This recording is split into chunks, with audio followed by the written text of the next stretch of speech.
வணக்கம். நம்ம இப்ப என்ன பண்றோம்னா 7th அதாவது 7ஆம் வகுப்பு பாடப்பகுதியில் இருக்கக்கூடிய திருக்குறள் பகுதி பார்க்க போறோம்.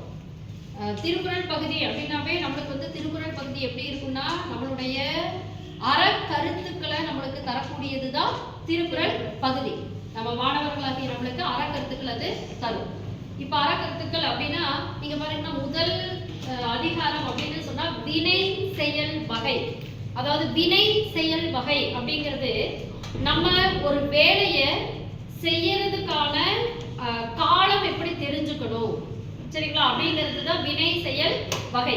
வினைனா நம்மளுடைய வேலை, அந்த வேலையை எப்ப செய்யணும் எந்த இடத்துல செய்யணும் அப்படிங்கிறதுக்காக ஒரு அதிகாரம் நம்மளுக்கு திருவள்ளுவர் கொடுத்துருக்காரு.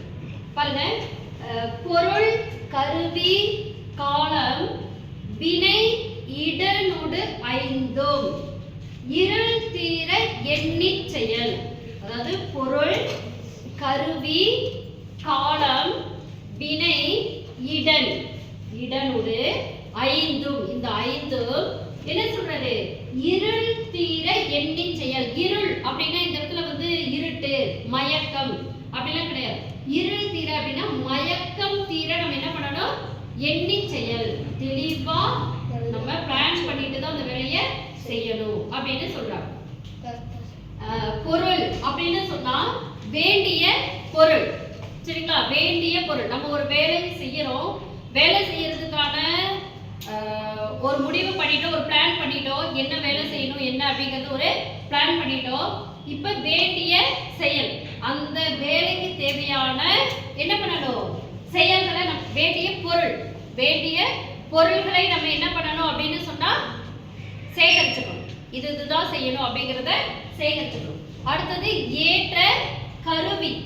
கருவி அப்படின்னா அந்த செயலை செய்யறதுக்கான கருவிகள், வெப்பன்ஸ். வெப்பன்ஸ் மீன்ஸ் நம்மளுக்கு என்னென்ன வேணும். இப்போ உழவு தொழில் செய்யறோம் அப்படின்னு சொன்னா உழவு தொழிலுக்கு ஏர் வேணும், காளை மாடு வேணும் இல்லைங்களா. அப்புறம் அந்த பயிர் விதைகளுக்குள்ள நம்ம என்ன பண்ணணும் கூட வேணும், அதுக்குள்ள பயிர் கொண்டு வந்து வைக்கணும். அதுக்கப்புறம் நம்ம எடுத்துட்டு போய் அதெல்லாம் உழவு ஓட்டி எல்லாம் சரி பண்ணதுக்கு அப்புறம் நம்ம என்ன பண்ணணும் பயிர்களை விளைவிக்கணும். அந்த மாதிரி ஏற்ற கருவி வேணும். அதுக்கு அடுத்தது தகுந்த காலம். காலம்னா சும்மா ஏதோ ஒரு டைம்ல நம்ம போய் என்ன பண்ணிடலாம் பண்ணிடக்கூடாது அப்படின்னு நினைக்கு சொல்றாங்கல்ல. ஆடி பட்டம் தேடி விதை. ஆடி மாசம் வந்தா நம்ம என்ன பண்ணணும் பயிர்களை விளைவிக்கணும் அப்படின்னு சொல்லுவாங்க. அப்ப தகுந்த காலம் வேணும் சரிங்களா. தகுந்த காலம் இல்லாம என்ன பண்ணக்கூடாது நம்ம அந்த வேலையை செய்யக்கூடாது. அதாவது மழை பெய்யுற காலத்துல நம்ம என்ன பண்ணக்கூடாது உப்பு விற்க போகக்கூடாது, நம்மளுக்கு நஷ்டமாகும்.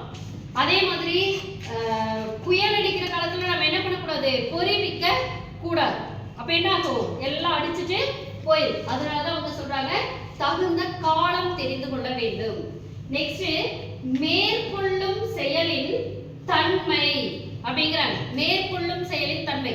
நம்ம இப்ப ஏதாவது ஒரு வேலையை செய்யறோம் அப்படின்னா அந்த செயலினுடைய தன்மை என்ன, இதுதான். இப்ப நான் சொல்றேன் இல்லையா, பொறி விற்க போகும்போது என்ன புயல் அடிக்கும் போது பொறி விற்க போகக்கூடாது அப்படிங்கிற அந்த செயலோட தன்மை உனக்கு தெரிஞ்சிருக்கும்.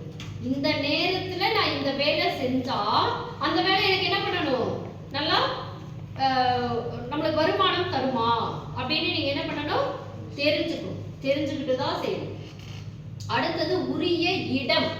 உரிய இடம்னா இந்த வேலையை செய்வதற்கு இது சரியான காலம் சரிங்களா, இது சரியான இடம். இந்த இடம் தெரியாம எப்பவாச்சும் போய் நம்ம என்ன பண்ணிடலாம் செஞ்சிடலாம் அப்படின்னு செய்ய கூடாது அப்படின்னு சொல்றாங்க. உதாரணத்துக்கு நீங்களா சின்ன வயசா இருக்கிறதுனால சொல்றேன், ஏதாவது பிடி பீரியட் போய் இப்ப கேட்டுடலாமா, மேம் வரல, தமிழ் மேம் வரல, நம்ம போய் பிடி பீரியட் கேட்டுடலாமா அப்படின்னு என்ன பண்ணிடக்கூடாது, ஒரேடியா வேகமா ஓடி போய் பிடி சார் கிட்ட கேட்க கூடாது. அவர் நல்லா இருக்கிறாரா, நல்ல மைண்ட்ல இருக்கிறாரா, நல்ல மூட்ல இருக்கிறாரா, அப்ப போய் கேட்டா நம்மளுக்கு கிடைக்குமா அப்படின்னு நம்ம என்ன பண்ணணும் சரியான இடம் தெரிந்து கேட்க வேண்டும். இப்படி ஆகிய ஐந்தையும் ஐயம் தீர ஆராய்ந்து. ஐயம்னா டவுட்டே இல்லாம சரிங்களா, ஒரு துளி கூட என்ன பண்ணக்கூடாது இதுல சந்தேகமே இருக்கக்கூடாது. அப்படி ஐயம் தீர ஆராய்ந்து ஒரு செயலை செய்ய வேண்டும். நீ என்ன பண்ண ஒரு வேலையை செய்யணும் அப்படிங்கிறாங்க. அதாவது எடுத்தேன் கவுத்தேன்னு என்ன பண்ணக்கூடாது நம்ம செயல்பட கூடாது. எந்த ஒரு வேலையாக இருந்தாலும் நம்மளுக்கு வேண்டிய பொருள் இருக்குதா, அந்த வேலைக்கு தேவையான பொருள்கள் நம்ம கிட்ட இருக்குதா, பணம் அல்லது வேற ஏதாவது ஆட்கள் பலம் இருக்கணும் இல்லையா. சில பேருக்கு ஆட்கள் பலம் இருந்தால் நம்ம அந்த வேலையை என்ன பண்ண முடியும், செய்ய முடியும்.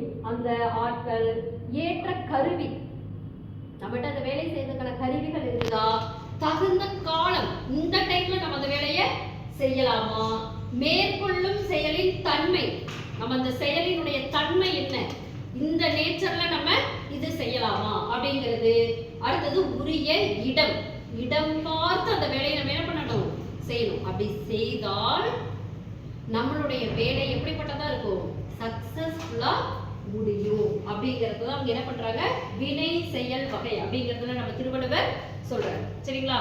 அப்ப இனிமேல் நம்ம ஏதாவது ஒரு வேலையை செஞ்சா இந்த 5 கிரைட்டீரியாவும் நீங்க என்ன பண்ணிக்கணும், கரெக்டா இருக்குதா அப்படின்னு செய்யணும். சரிங்களா? நன்றி.